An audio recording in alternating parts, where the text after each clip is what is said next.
Dear colleagues, we're going to start shortly.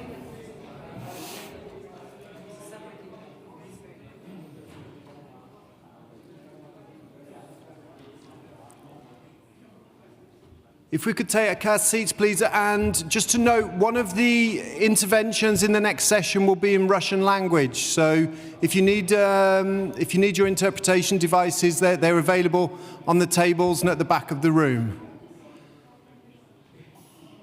With this, I will hand to our moderator for the next session. Please, Rodika.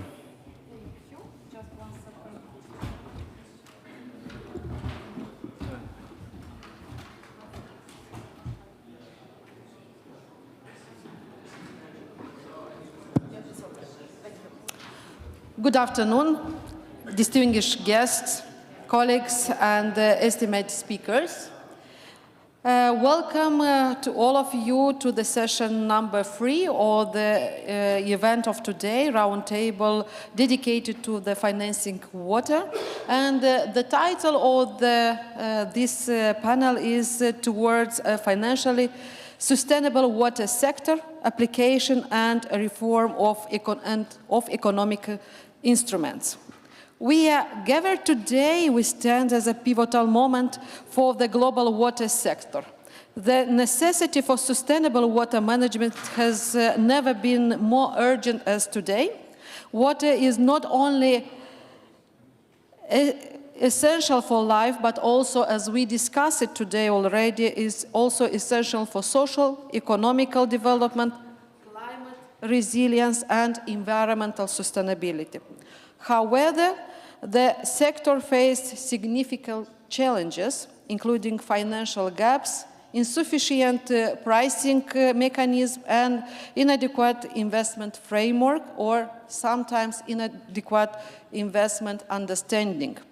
Our previous sessions have highlighted the critical needs to accelerate investments in water infrastructure and enhance the financial sustainability of water services. We have explored various innovative financial methods already, the role of public-private partnership, and the importance of leveraged blended finance to mobilize additional resources.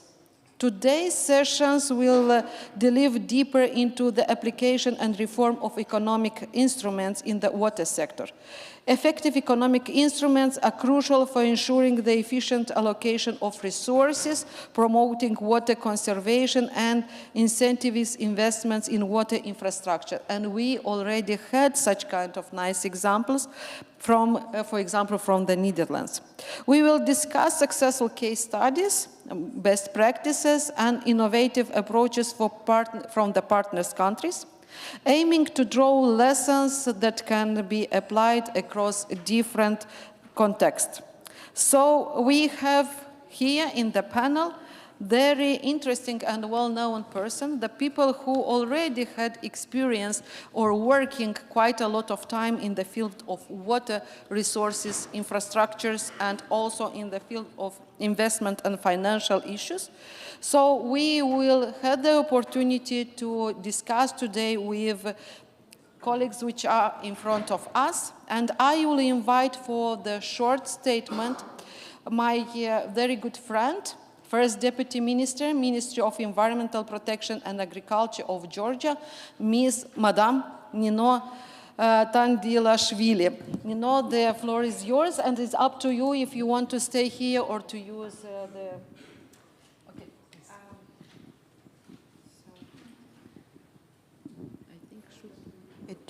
Is it? Yeah, it's working. So, good afternoon, dear colleagues, again. And my dear friend, it's always good to see you and see you all, our partners from OECD, from UNEC, from European Union, and from countries of our neighboring countries of our region. It's good to see you all, and it's definitely a pleasure for me to participate today at this roundtable discussion, and I think topic indeed is extremely important for all of us participating today.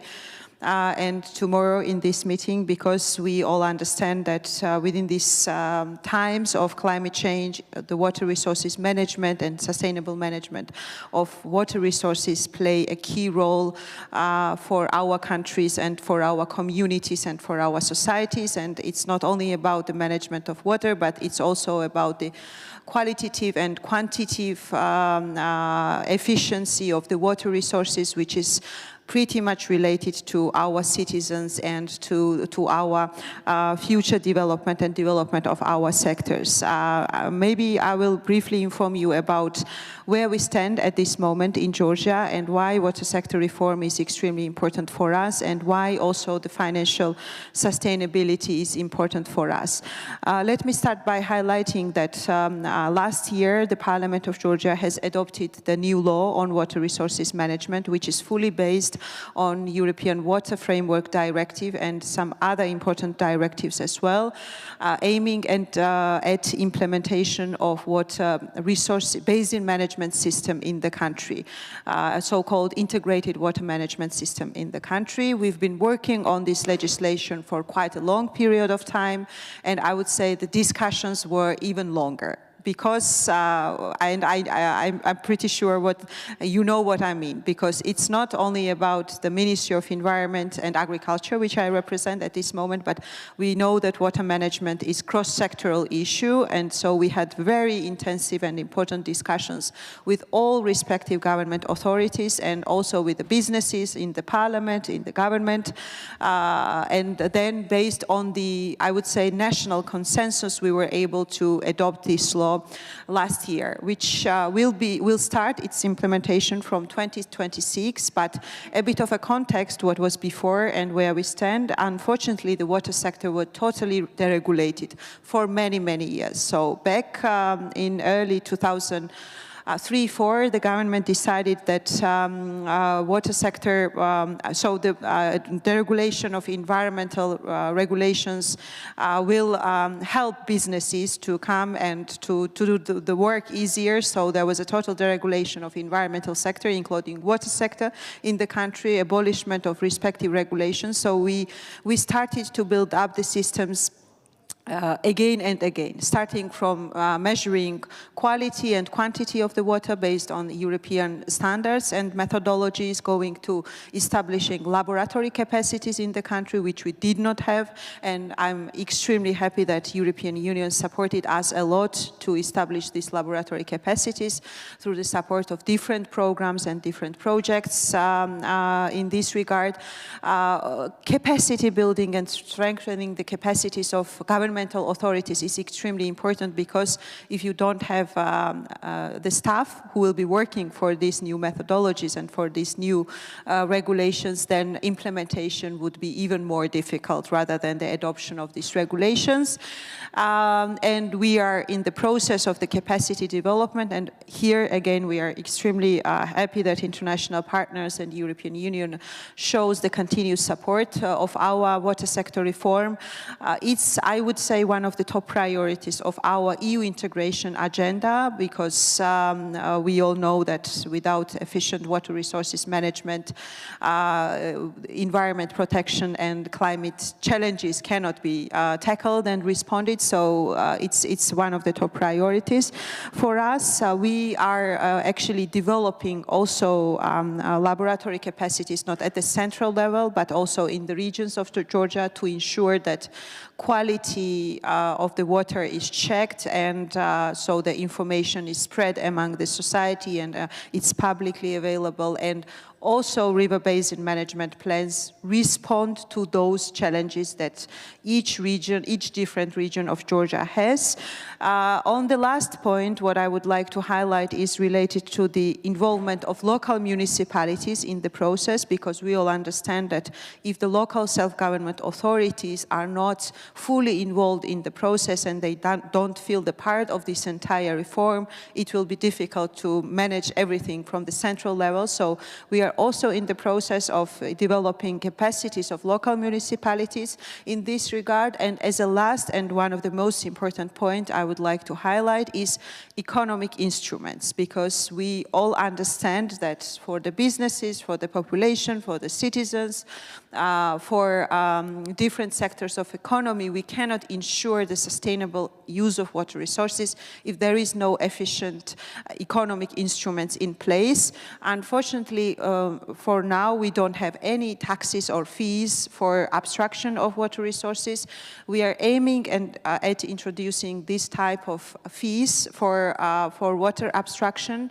We are considering different options, and we are working intensively with OECD colleagues who are supporting us in this very important reform to have comprehensive study and cost and benefit analysis at first, how to introduce these taxes, and then, of course, then how to use them in reality, because there are different practices in the different countries of the European Union, and also for different sectors as well. So therefore, we are in the process of introducing these economic instruments, and I would say that was one of the top topics of discussions between the government and private sector once we were in the process of adopting this legislation at the Parliament of Georgia.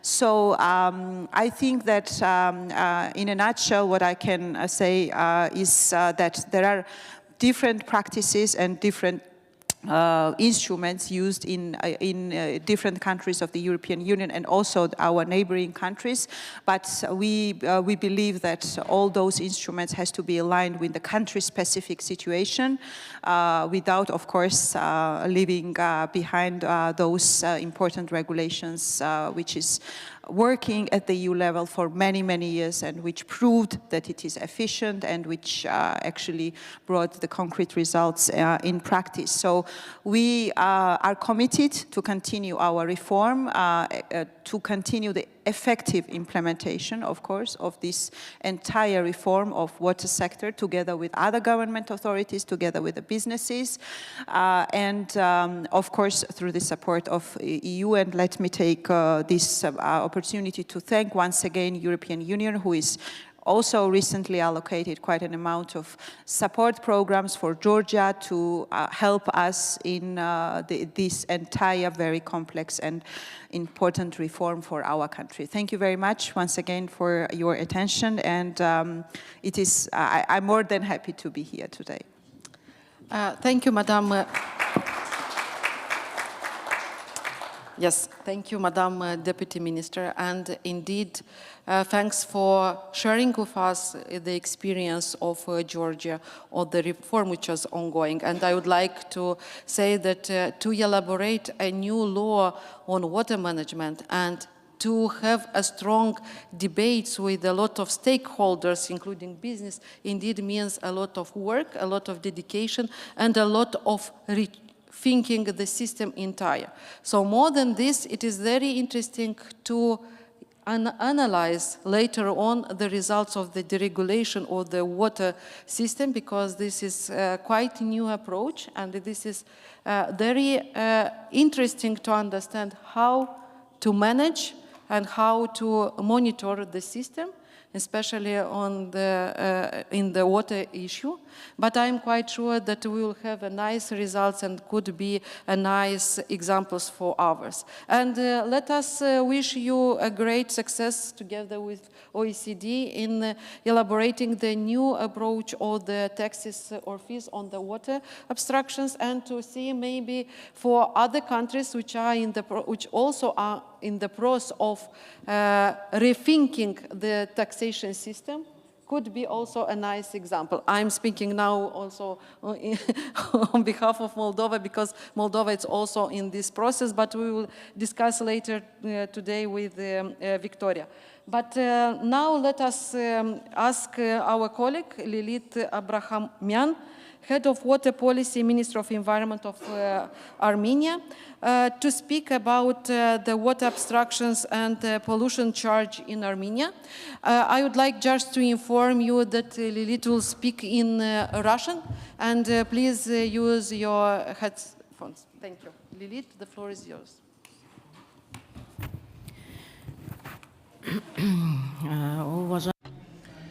Dear colleagues, I would like to greet and welcome you at this event. I will have to apologize for not speaking English. I will try to do my best and to learn English in the coming time. However, right now I will present a brief report in Russian on the opportunities in the area of reforming the system of charges for water extraction and for pollution as a part of further enhancement of the water system in our country. The water code in place in Armenia since 2002 covers a number of aspects and contains a number of provisions concerning the economic instruments, putting the main emphasis on the application of the following principles: the polluter pays and the user pays. And also envisions a broad use of financial mechanisms and instruments, including the application of principles of cost reimbursement and pricing for water. However, despite the fact that the water code in Armenia is in place since 2002, in practice the above principles and mechanisms have been only partially applied and partially and in a fragmented water. For example, a number of sectors that use water pay an extremely low fee for water usage, or they're not paying anything at all. At the same time, the level of unitary payments is not conducive of effective water usage and doesn't allow to assess a proper assessment, including environmental assessment of water resources, and is not driving the budget income in Armenia versus the costs of all the measures required to effectively manage water resources in our country. Therefore, the Ministry for Environment of Armenia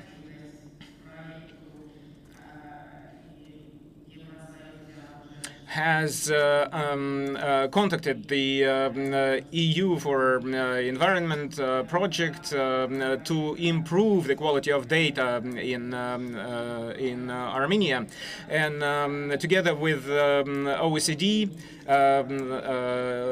within the framework of this project, we have reviewed and analyzed all the opportunities and prerequisites for reforming the charges and fees for polluting water and for water extraction. The purpose of this project is to reform the system of economic instruments in water management in Armenia, to make a leap forward in this area, while at the same time developing a roadmap for further reforming of the water management system and the system of pollution charges.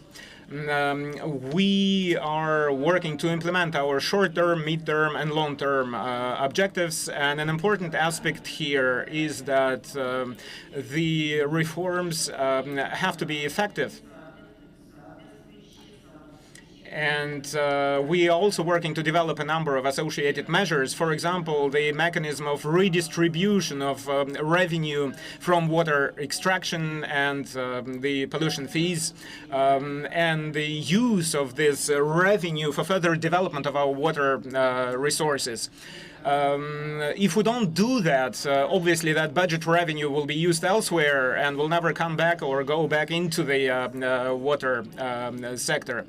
At the same time, we're working on developing new financial and economic instruments to create an enabling environment for proper and effective management of our water resources. We have requested a research or a survey in this area, and based on the outcomes, of the research, we are working to further develop our reforms. Thank you very much for your attention.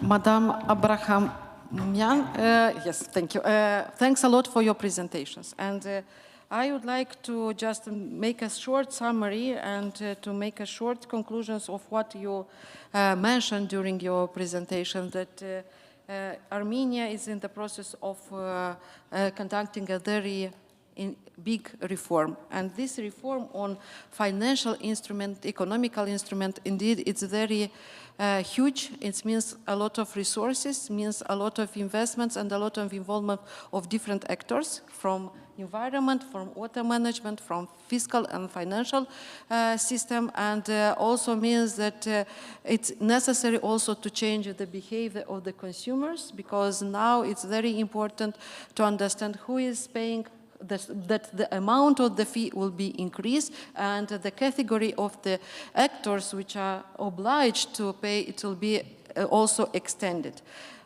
From my point of view, and I'm quite sure that all of you will agree with me, that this is a nice example which is necessary to analyze and to have future topics for the discussions, because from our partners countries, quite a lot of countries had the same barriers, which was just mentioned by Lilith, because the fact that the payments are fragmented, are partially conducted, the payments or the fee for water abstractions is very slow, and the expensive for the maintaining revitalization of the water, it's more higher than the amount of money received in the budget from the water users, are really quite different, and it's necessary to rethink, to reorganize the system, not only from the legal point of view, but also from the different mechanisms. And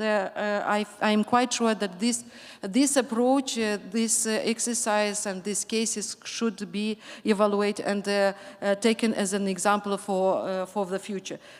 Thanks a lot for sharing with us your experience, and we will be glad to have the opportunity to have the future discussions on this topic.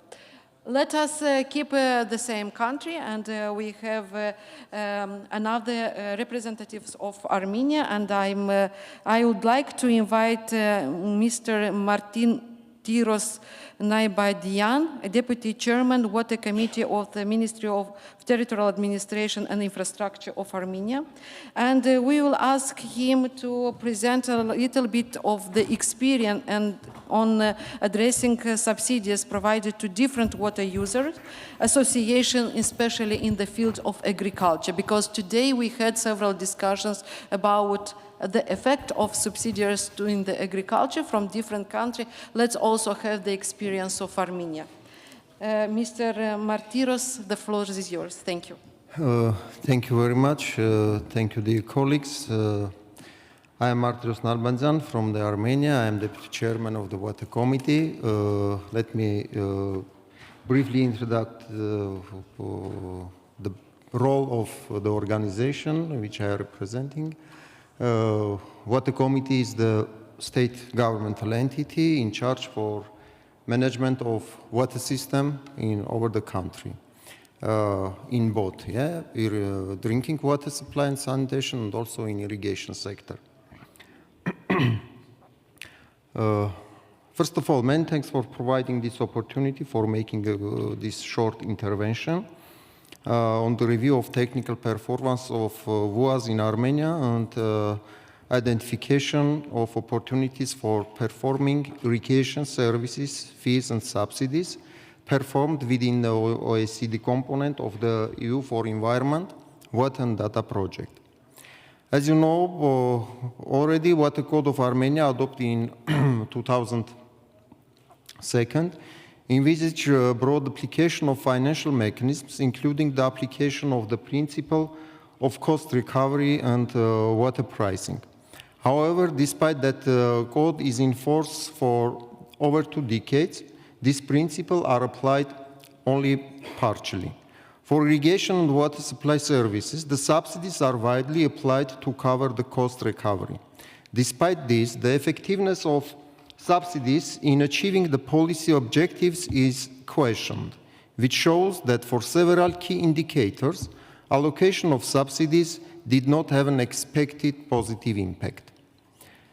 Thus, the performed study on identification of opportunities for performing irrigation services, fees and subsidies aimed to conduct a detailed performance review of the WOAs in Armenia to understand the differences in technical and economic performance, as well as identified opportunities for reforming irrigation service fees and subsidies, including the move toward performance-based allocations.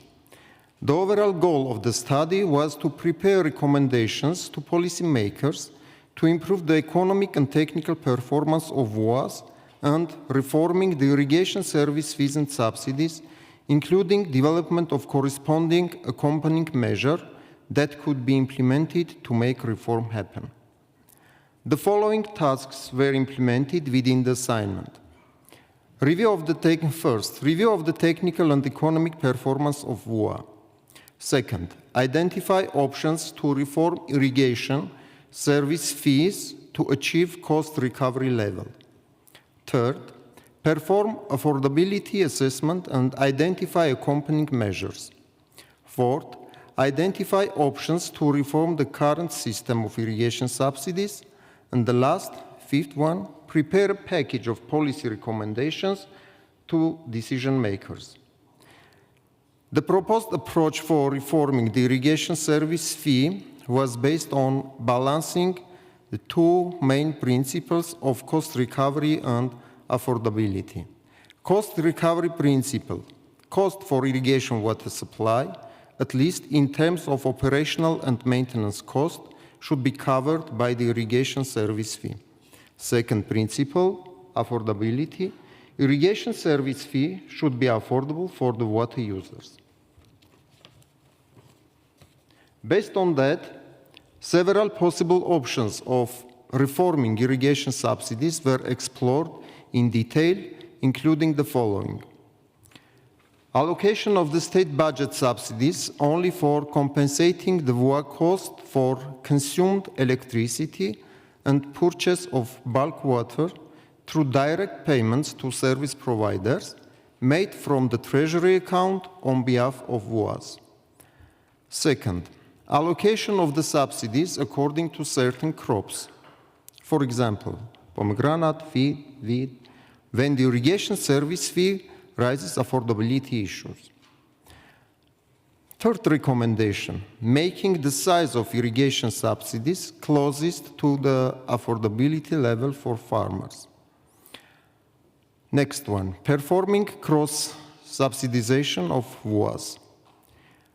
And the last one, providing subsidies directly to farmers and not to WOAs, putting the main emphasis on vulnerable population, for example, based on socially vulnerable population scoring system.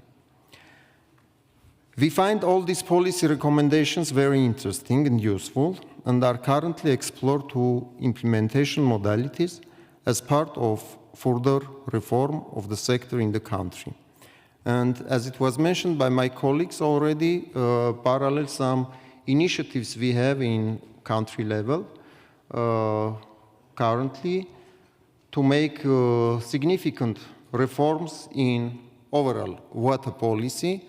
And we hope that the result provided by the study and by the project, we will be able to realize and consider during these policy reforms initiated by Armenian government. Thank you very much for your attention. If some more questions, I am ready. Thank you. Thanks a lot for your intervention, and indeed it's very important to understand how correctly to do such huge reform, because it's not only the issue of changing some data or some words in the legislation. It's very important to understand how the policy will work in this field of subsidies, how to help the farmers and how to put the farmers responsible for the subsidies and how correctly to use such subsidies. subsidies. And also it's very important to understand what is the connection between other actors involved in the process of subsidies, because the banks usually are also involved in this process, and what is their role, how the process of monitoring is going on, and this is a huge responsibility of the authorities which are in the process of reforming the policy in the field of support and offering support for the farmers. And I like very much idea that you succeed to identify the compensation mechanism and how to organize the compensation mechanism. This indeed is very important to have clear rules for the compensations. I wish to Armenia big success in the reform which you started, and we will be very glad to see the results in the near future. So, colleagues, let's pass to Moldova. And I would like to invite my very good friend, head of the Integrated Water Resource Management Policy Department of the Ministry of Environment, Ms. Victoria Grati, to present the findings of the reform on the water taxation in the Republic of Moldova. Victoria, the floor is yours.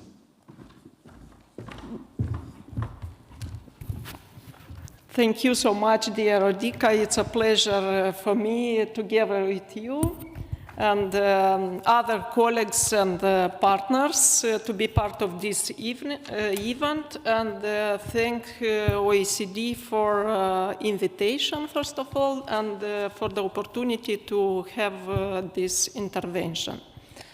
Like many countries, the water sector in Moldova is facing some critical challenges. The efficient use of water is low, putting pressure on precious resources, and in the same time, we need to recognize that pollution is still high in certain regions and from certain sectors of economy.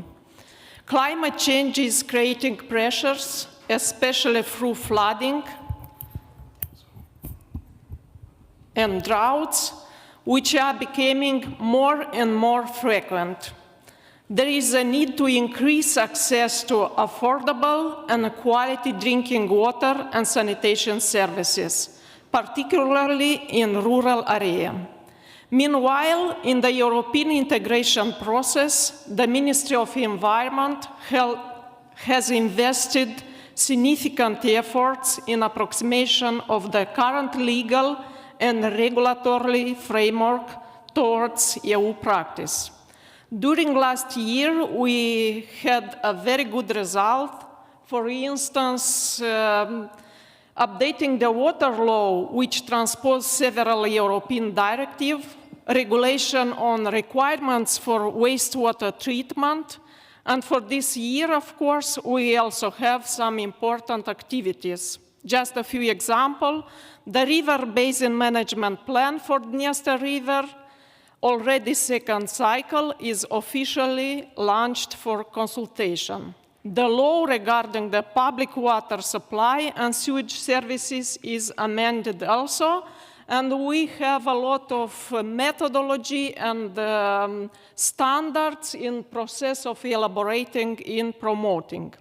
But indeed, all these challenges require sustainable finance.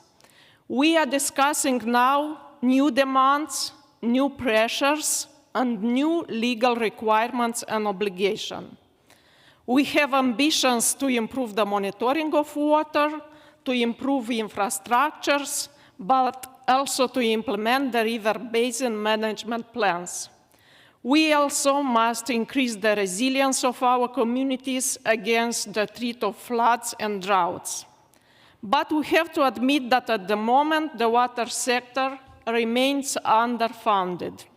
Revenues from existing economic instruments are insufficient, but it's critical for us to find solutions. But the positive side of this situation is that through the EU for Environment, Water and Data Program, the Ministry of Environment, in cooperation with the OECD, is elaborating a reform on a water tax of Moldova, and a project to consider the enabling environmental for finance in water sector. This work is very important to Moldova, as it has potential to help us raise much needed additional revenue to finance policies reform, including requirements for our EU alignment. But more than financing, we hope that this work will also help promote some of our priority policies around the water. For example, sending price signal for promote water efficiency, controlling pollutions, and expanding access to water and sanitation to remote and rural communities. With support of the OECD, our National Policy Dialogue on Water in this March this year organized a very good workshop on financing the water sector. With a range of stakeholders from across government and from different sectors of the economy, we had some good debates on the challenges and opportunities of financing water. It's very clearly showed the range of view and expectation around this idea. We expect OECD to deliver a roadmap and methodology for reform on the water tax. This deliverable will be consultation with government and would address the challenges highlighted above, while also presenting the likely impact of such a reform in terms of potential revenue raised. We should finalize this process, I hope so, Matthew, in a few months, and we will aim to implement some of the immediate reform required and possible some of supporting study proposed by the OECD. For example, we are extremely concerned about the affordability of any reform and supporting the most vulnerable in society. Once the way forward is agreed, we then hope to work on implementation of this reform during the future project work with OECD. At the end, I just want to mention that through all the challenges, it's important to identify opportunities and new solutions for water sector. Thank you so much. Madam Grati, thanks a lot for your intervention, and thank you for bringing to us a lot of new details about the success and of the reform which is conducted in the Republic of Moldova. And I'm really glad that we had the nice cooperation last year, and we succeed to approve the new modification of 2 laws, which is quite important laws on water and on water services. And it's very important also to understand that the work which was done, it also had the practical approach, because as Victoria mentioned, the new draft of the management plan of the Dniester River is already in the consultations, and it is under the strategical evaluation, and also it's under the consultations with Ukrainian part. So quite nice results, and indeed we are expecting that the tax reform will be conducted in Moldova. I need to recognize that it's indeed a very complicated approach, because we also have transposed the European Directive on Public Finance, and it's quite important at this moment also to find the balance between the way how to use the incomes and how to divide the incomes from the water services, water taxes, and also, exactly as previous speakers mentioned, not to lose in this process, financial process, the financial support for recovery and for maintaining the water bodies. So it is quite important topics which need to be discussed, and sometimes even fighted at the national level, because it is important to argue the necessity of such kind of reform. And I also would like to mention that that Victoria put in the discussions also the aspects of climate change. Moldova is very much affected by the climate change, and in all the reforms we need to take in consideration also the elements of the climate change. So thanks a lot, Victoria, and we would like also to wish good luck in all these debates and activity which are planned to be conducted in Moldova. So we also have a guest from Azerbaijan, and I would like Mr. Rafik Vardiev, he is the coordinator of the EU for Environment from Azerbaijan, to come with the presentation what is the impact of subsidies for water use in agriculture in Azerbaijan, and we will have the possibility to discuss also this later on. Mr. Rafik Vardiev, the floor is yours. Thank you. Thank you very much.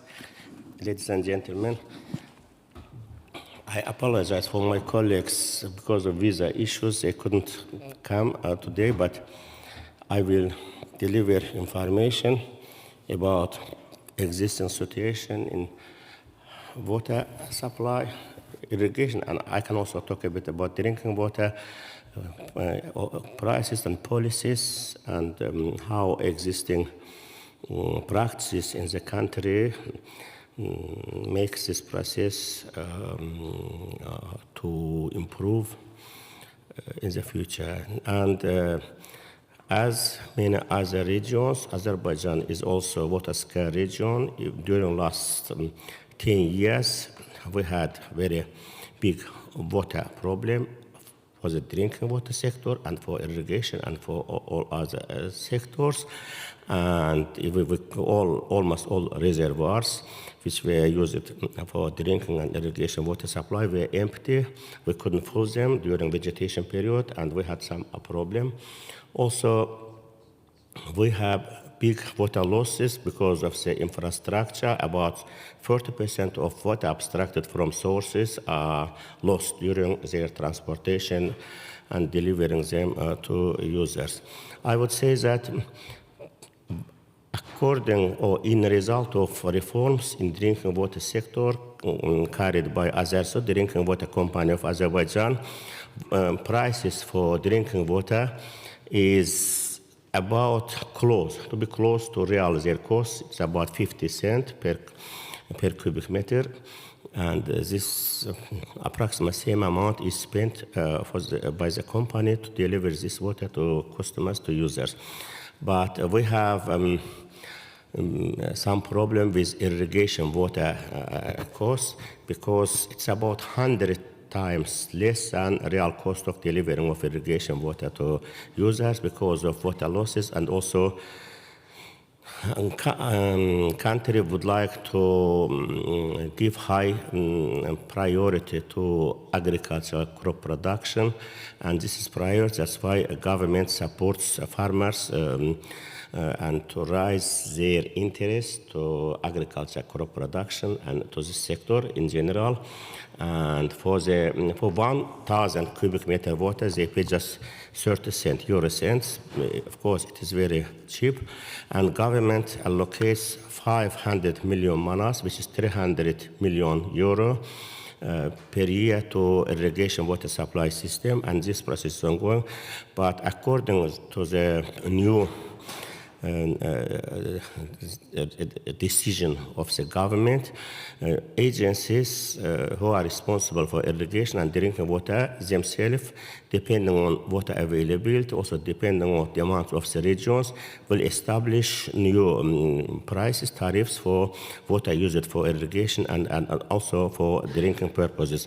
And under Water Commission, was developed water action program, according to which in all regions where there is a problem with flooding, also with water reduction, there new reservoirs, 10 reservoirs are being constructed now to solve this problem. Because of climate change in general, our up to 15% of water resources are reduced, but frequency and also amplitude of floods, intensive rainfalls increased.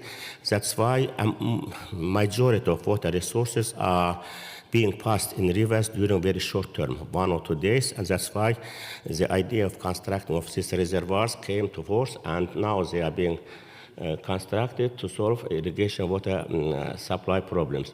Azerbaijan is also now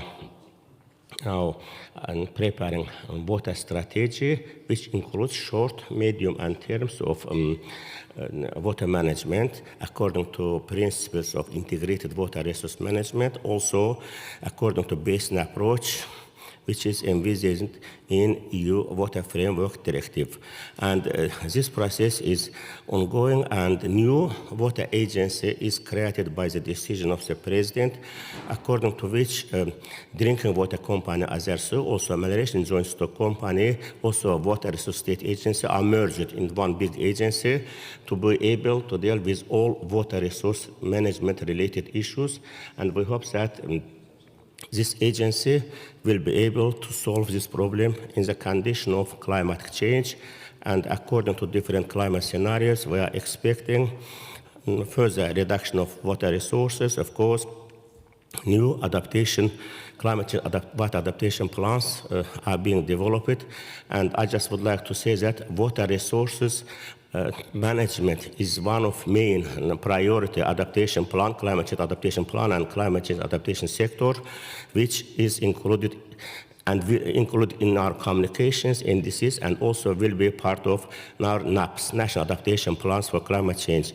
As you know, this year Azerbaijan will be host country for COP29, and now all who are key experts, key decision makers in the area of environment traveling to Bonn, and there will be big discussions in Bonn next 10 days to develop agenda. And our Deputy Minister, Umara Tagiyeva, who is traveling today to Bonn, but tomorrow we hope she will be able to join us by online. She will tell about our priorities in the water sectors, and we have on agenda our initiative on transboundary waters, because government, as I said, funded first national water and sanitation program, which was several $1 million for these big cities. But now the project is ongoing for the secondary cities and villages.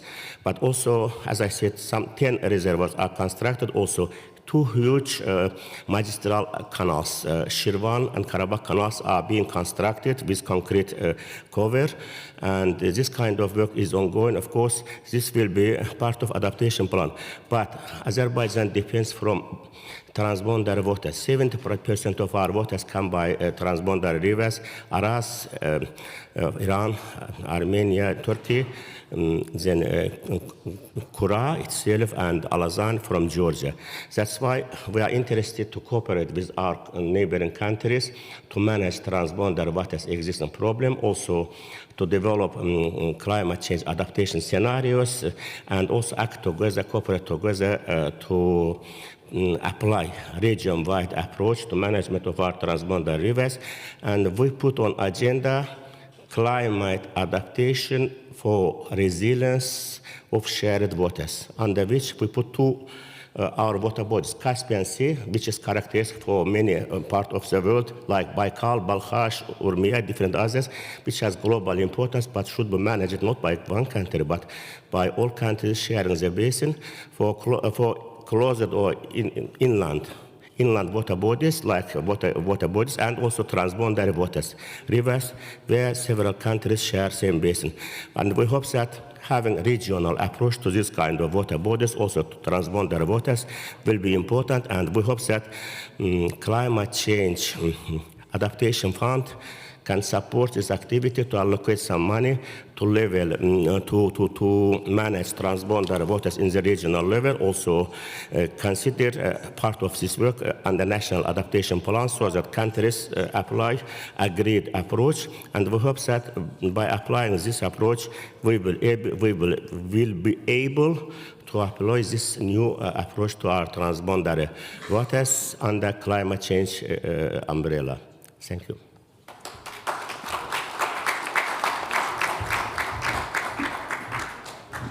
Thanks a lot for your presentation and for your intervention. And what I would like just to summarize from your presentation is the fact that you come with a lot of argumentation regarding the management of the water issue and the reform of the water at the national, regional level, and also you put a lot of accent on the transboundary common activity. And indeed, it's very important to have this partnership between local, national stakeholders and partners on the border, because we, as you mentioned already, the fact that the country is affected by climate change, the fact that the country is very much depending on the water of the transboundary cooperation. So it is important also to have this dialogue, to have this communication. And I like it very much the way how you presented the reform on subsidies, because taking into consideration the fact that you created or you developed the water reservoirs, it is totally new approach or different approach of the experience which we got till now. So the fact that you are in the process of elaborating the water strategy, I also would like to mention that this is a very interesting topic, because not so many countries are ready to elaborate the water strategy, because most of the countries are dedicated to use the water plans. So it is a new issue which also we would like to discuss further on. So colleagues, with this I would like to close the intervention from the panelists with the statements, but in the same time I have a few minutes more, and I would like to raise several questions, and also I have questions from the colleagues online. But first of all, I would like to ask Nino, based on the experience which was already conducted by Georgia, what do you see as the biggest barriers to progress such huge, big reform on water policy, water taxation, and water legislation? What is the biggest barriers? Thank you very much for this very important question, and based on my experience, I will try to list those obstacles and be as brief as possible. First and foremost, it's data. Data is important for efficient management of water resources. And we all understand that without an efficient and accurate data, it's difficult to have exact measures planned for improving the water management. So, and also water allocation, also quantitative measurements of the water resources, as well as qualitative measurements. So as I mentioned, when we started to rebuild the entire system, of course, we started to build the system of collection of data, which requires, on the one hand, of course, capacity at the national level, the respective specialists, analysis, and then to take this analysis into consideration, because at the end of the day, all river basin management plans are based on the data analysis, and then response measures are also based on that. The second obstacle, I would say, is sectoral specialists, because as I mentioned at the beginning, right back 15 years ago, unfortunately, the water sector was not considered as a priority and water management related issues. So there was no interest from the young generation to study these professions, hydrology and the respective water engineering professions. So that is why we lack the specialists on the field, and sometimes you can have brilliant equipments, but in the reality it is difficult to find the specialists who will be working for this. So that's a second and also important challenge, and here we are also planning different kind of activities, paid internships to attract young people in our agencies and to teach them on the field work as well. Without that, to raise new generation who will be also the part of this entire reform. And third one is actually financial resources. My colleague from the Ministry of Regional Development and Infrastructure is here, and I'm pretty sure she talked a lot about the efforts of the government and the financial resources that we are spending for developing infrastructure related to the wastewater treatment facilities as well as water supply facilities. But we had a discussion that it requires also a lot of money for exploitation, for etc. So resources are still a challenging issue. And the fourth is awareness. Awareness is extremely important among general public. Why we should be efficient in using the water resources. Still in our societies, where especially in the western part of Georgia, we don't feel water shortages, while on the eastern part of Georgia, we already face the challenges of the climate change and effects of its to the water resources. Still awareness among general public how to efficiently use water resources is not so high. So we need also to work on this to make the changes in the habits of our citizens, and that's also important aspect for the management of water resources. That's briefly from my side. Thank you. Briefly, thank you. This is indeed a very comprehensive answer, and I'm supporting the idea that it's necessary to have the specialist, young generation, to have resources, and to have awareness. And in this context, if you allow me, I would like to read the questions which we receive online, and it's addressed to Armenian's colleague.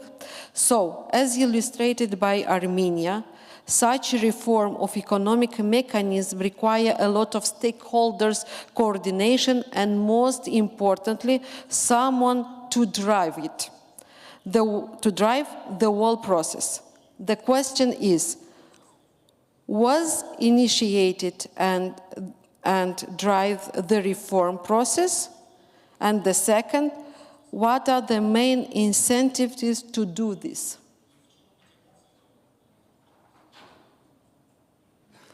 Please, any of you? Thank you. Thank you for this question. Yes, driving mechanisms are set up by Armenian government. The process, overall process, coordinated by our Deputy Prime Minister, and all the entities related to the topics were involved very actively in that process. In particular, Ministry of Economy, Ministry of Environment, Ministry of Territorial Administration and Infrastructure, and Water Committee. But this is from formal point of view. Mm-hmm. In reality, each of listed entities feeling huge, significant responsibility to put all the questions and issues related with the sector, providing also possible solutions. But I think that as an alternative platform for driving the process in future could be considered the policy dialogue initiative, in which several more entities than I mentioned were involved, and for further effective development, I would kindly ask initiators, project representatives, to make this policy dialogue more practical platform with more frequent meetings and discussions. That's all, maybe. Thank you. Thank you for your answers. And indeed, it is important to understand who is taking the lead in the process, who is doing the awareness, and how the public is involved and how the public is informed about the process. So I'm quite sure that in Armenia the process is ongoing and a lot of information about the reforms, the changes will be available on different sources. So thanks a lot for your involvement. Dear colleagues, we have several minutes and I would like to receive some questions from the auditory. If any of questions or any of the participants would like to raise the questions. Yes, we have the first volunteer, Madame Kutonova, please. Yes, thank you so much, Radika, and thank you very much for this discussion, particularly representatives from the countries. I would briefly like to support the suggestion from Azerbaijan on strengthening the efforts on adaptation to climate change in transboundary basins. You know perfectly well that particularly the Dniester was one of the basins after the Danube who has got the assessment of the climate change and the scenarios and the strategic program and the plan. So the countries of EAP can learn from the Dniester, from ICPDR, from other countries, and you might remember and know that in the program of work of the Water Convention, we have one separate big direction of work, which is about adaptation to climate change in transboundary waters. And we all understand it very well that particularly Caucasus has much space for improvement in transboundary cooperation, and adaptation to climate change can particularly be one of the entry points, and particularly because of COP29. So please let us use this opportunity. Thank you. Thanks a lot. Indeed. Yes, please. Thank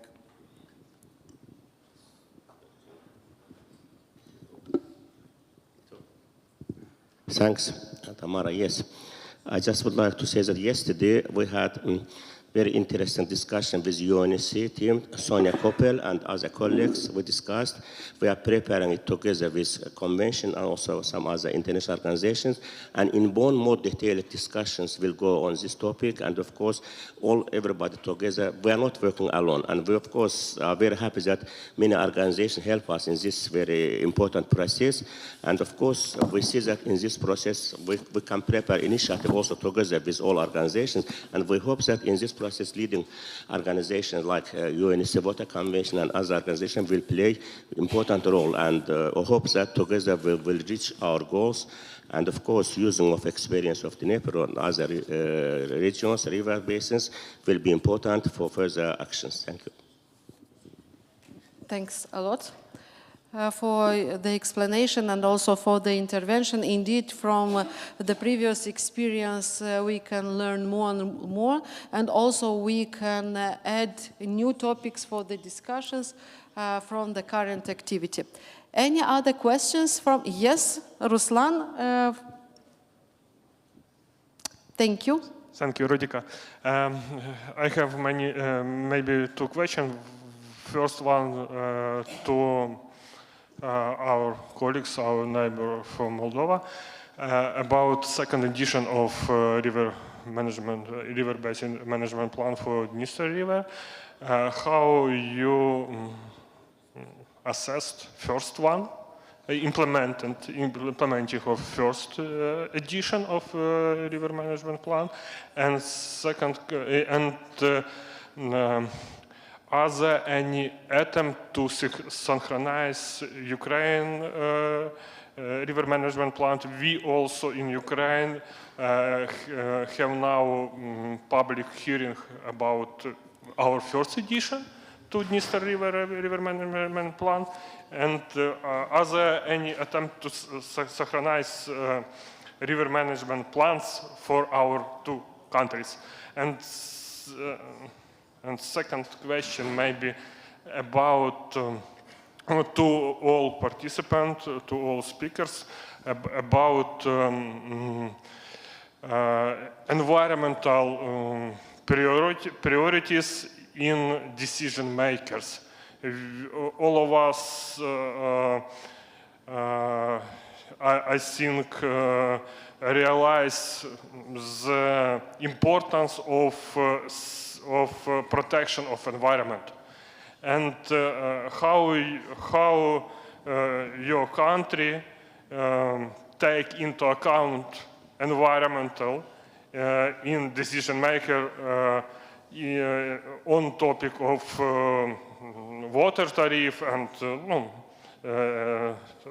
something like that. Thank you.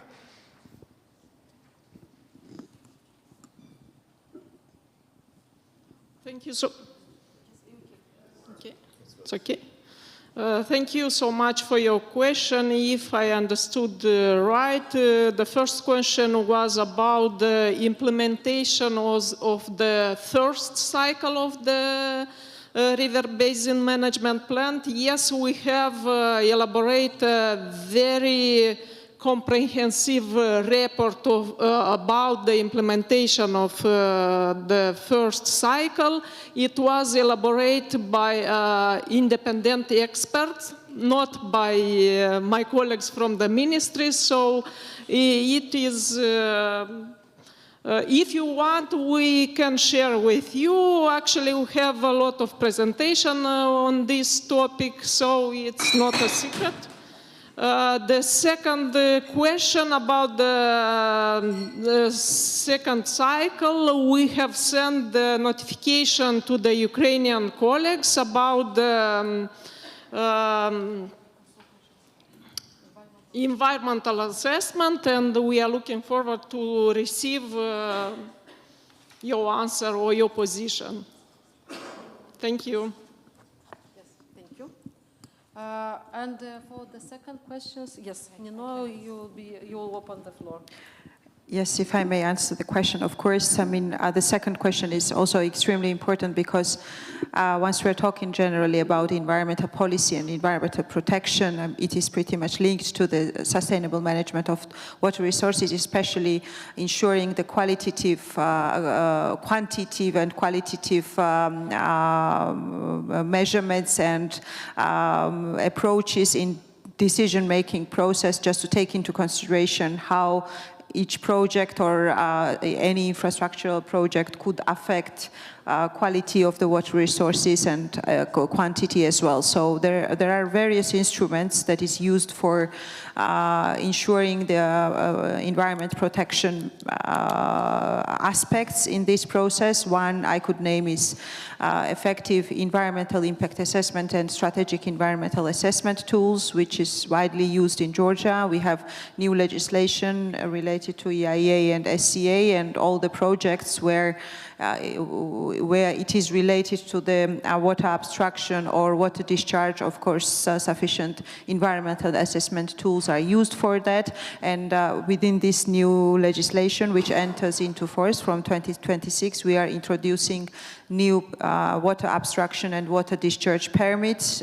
with the respective and very detailed requirements and conditions that will be set for all the operators using or discharging water. So it is important, and of course, on the one hand, all these regulations, but their practical implementation is important. And once we are talking about the practical implementation, here again, data, efficient data, updated data plays a key role, because for the proper assessment, we need to have real data and information about quality and quantity of the water resources to assess the effects of any infrastructure or industrial project potentially on water resources. That's briefly from my side. Thank you. Thank you. Any other contributions? Yes, please. Thank you. The second question was addressed to decision makers. The situation in our country completely the same as it was mentioned by Nino, my colleague from Georgia. The main mechanism and instrument is environmental impact assessment tool, which is applied, could be applied depending on the size of the project or scales of the project for any initiative in water sector. I don't know, starting from some channel reconstruction, construction, reservoir, dam design, etc. Plus, it is common practice in any of such document we have environmental management plan for mitigation, some time for adaptation, some measures are foreseen to increase or to make zero effect on the nature. Thank you. Thank you. And I'm ready to take the last questions from the audience, if we have any. No. So if you allow me, I would like to go to the conclusions part, and I would like just to come with a big thanks to our panelists for their valuable contributions. It is clear that while these reforms are complex and sensible, it means that involves a lot of time, a lot of resource, a lot of dialogue with different stakeholders, and especially with those which life will be changed after the reform and especially could be affected. So it is quite crucial to conserving the water, to reduce pollution and to protect our environment, and this is the main necessity of such kind of reform. So we need to recognize that climate change issue, affordability and protection of the most vulnerable social groups must remain at the forefront of these efforts. And here we would like to wish to our colleagues the big luck in conducting the reforms. I also would like to wish to all our speakers success in their reforms and look forward to seeing the actions of the plans and also the roadmaps. And for sure, we would like to see all the reforms in life and to have the possibility to discuss the results and lessons learned from the implemented reforms. So, colleagues, thanks a lot for your participation and engagement, and big success in everything which you are doing. Thank you.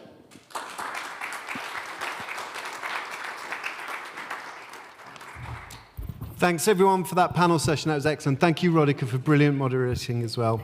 Colleagues, we'll coffee break for half an hour. So we will start again at 4:10. Thank you very much.